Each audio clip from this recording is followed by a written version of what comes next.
When you want to restring and set up your Sadowsky base, this video will guide you through the entire process.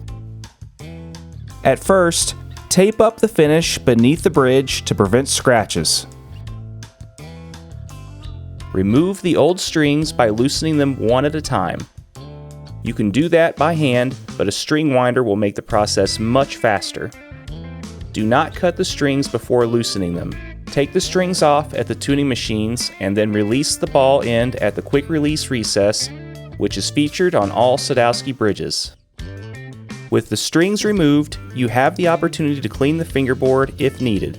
Maple fingerboards have a finish on them and can be cleaned with any light, non-oily, non-abrasive guitar polish, such as Dunlop 65. Natural wood fingerboards without a finish coating, like rosewoods, Murado, or ebony, only require cleaning and oiling once or twice a year. This is also an excellent time to clean the face of the bass underneath the strings. Use a soft brush to dust off the pickups and the bridge and clean the finish with a lightly damp cloth or guitar polish.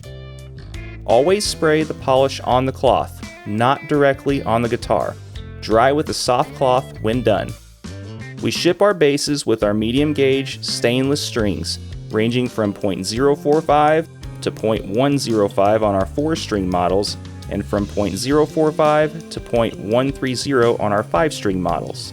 We have a strong preference for a taped B string for a well-defined and clear note. If you choose to use a B string without a tapered core, you will need to adjust the action and intonation.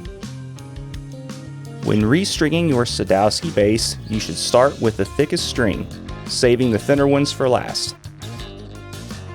Bend the strings at the ball end for better retention. Pull the strings through the holes in the bottom of the bridge or use the quick release feature, having the ball end secured in the recess. Now place the string on the saddle and run it along the neck. Measure approximately 2 to 3 machine heads longer than the one for the string. Cut the string to the proper length with a cutter specifically sold for cutting strings. You will damage regular wire cutters if you cut strings with them. Place the string end in the machine head post, bend it, and begin winding. Make sure you wind towards the bottom of the string post, all while keeping tension on the string.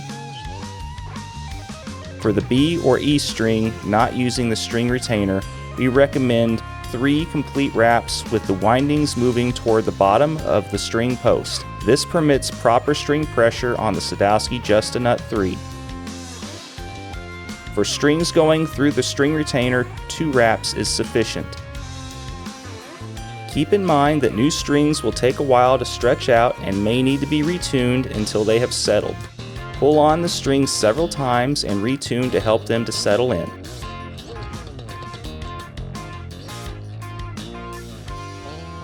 New strings can change the action or tension on the neck, so a truss rod adjustment may be needed. If you aim for a thinner or thicker string gauge, or if you want to use an alternate tuning, the neck and intonation may need to also be readjusted. Here is how you do that. The truss rod is a metal rod on the inside of the neck which counters the tension from the strings. It also enables fine-tuning of the neck due to changes in humidity. A truss rod is not used to adjust action. It is used to adjust the straightness of the neck prior to adjusting the action at the bridge. Without a truss rod, the neck of your bass would bow forward when tension is put onto the strings. If you prefer lower tunings or lower tension strings, your truss rod may need to be adjusted to prevent a back bow, which may cause your strings to buzz in the first position. To check the straightness of your neck, you will need 2 business cards which combine to about 0.6 millimeters in thickness and a capo. Put the capo on the 1st fret and press down the string at the 12th or last fret with your finger. Now measure the gap between the string and the 6th fret using the business cards. The cards should easily slide with little friction. If your right hand attack is on the lighter side, a single business card will be good. If you have a heavier right hand attack, you may need up to 2 business cards to avoid excessive fret buzz. To adjust the truss rod, you will need a 3mm Allen key, which is included with each bass. To increase the gap space, turn the Allen key counterclockwise. Turn clockwise to decrease the gap space. After each small adjustment, which is about 1/8 of a turn, measure the gap to prevent over and under tensioning. Adjusting the truss rod of your base can change the action and intonation of your bass, so this will be the next step. If your bass is difficult to play or buzzes too much, you may need to adjust the string height at the bridge. It is important that you first go through the steps to make sure your truss rod is properly adjusted before changing anything at the bridge. All Sadowsky basses are equipped with the Sadowsky Just-A-Nut 3, which allows for more precise adjustment than a traditional nut. On the other end is the Sadowsky Bridge System, which allows you to individually move each saddle to set up your instrument to your own personal preferences. Remember that the nut only affects the open strings. Any buzzing or other action issues on a fretted note needs to be addressed at the bridge. To adjust the nut, you will need a 0.9mm Allen key, which is included with each bass, and a single business card, which is about 0.3mm for measuring the gap. Press down on the 3rd fret and use the business card to measure the gap between the string and the 1st fret, making small adjustments until the card slides easily between them with little friction. Make the same adjustments on the other side.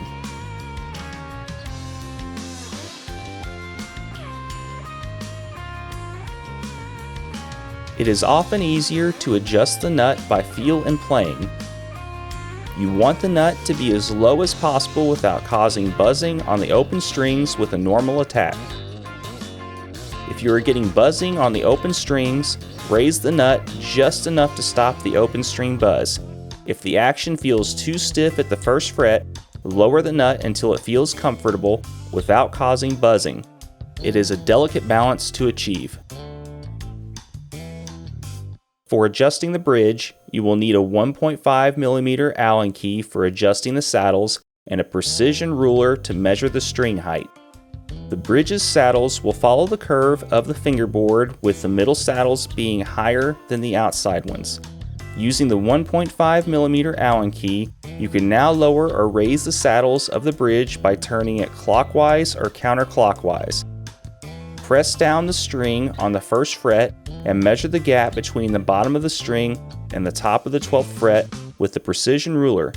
We recommend a string height of 1.6mm to 2mm, or 4/64 of an inch to 5/64 of an inch for the G string, and 2.4mm or 6/64 of an inch for the E string.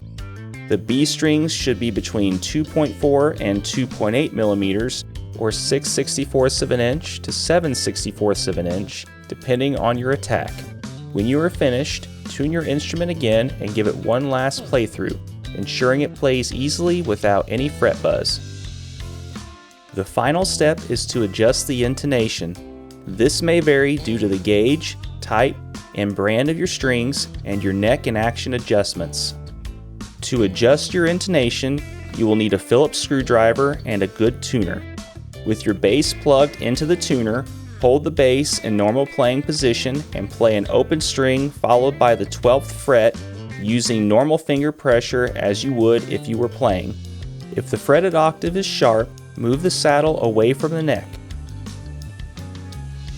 If the fretted octave is flat, move the saddle toward the neck.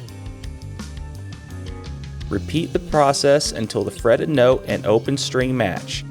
The last step is to adjust the pickup height. Press down on the highest fret of your bass and measure the gap between the pickup and the bottom of the string.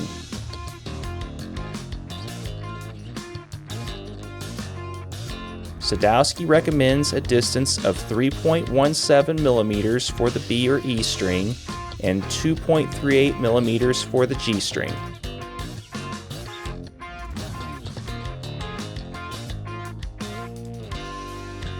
Now you're set and ready to go. If you own an older Sadowsky or any other F-style bass which doesn't feature the Sadowsky Just-A-Nut 3 and you want to upgrade, check out our tutorial.